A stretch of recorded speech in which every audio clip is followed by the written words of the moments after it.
Ce capteur noir est une invention unique. Placé dans cette machine, il va compter le nombre de molécules d'ADN contenues dans quelques gouttes de sang.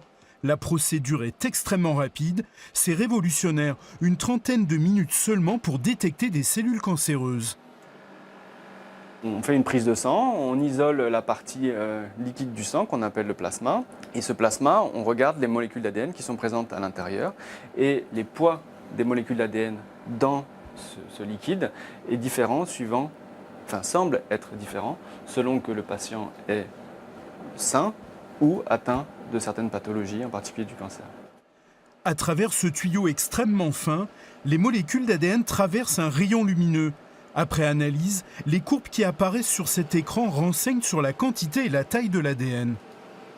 On peut utiliser cette technologie pour étudier des échantillons entre des patients sains et des patients ayant un cancer. Alors, ce que ça peut apporter, c'est une réponse plus rapide que l'imagerie médicale pour savoir si le traitement marche ou ne marche pas. En imagerie médicale, il faut attendre plusieurs semaines. Donc ça donne un outil de surveillance des patients pendant le traitement ou en rémission qui est extraordinaire.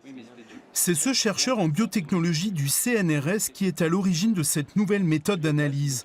Le laboratoire public a réalisé un transfert de technologie vers cette start-up pour commercialiser son invention. Cette technologie inventée à Toulouse ouvre les portes d'un marché immense, particulièrement dans le domaine médical. Et c'est ici, dans cet atelier à côté, qu'on assemble les machines qui permettent cette analyse de l'ADN.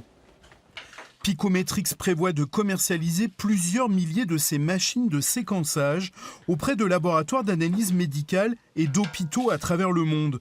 Un marché estimé à plusieurs centaines de millions d'euros.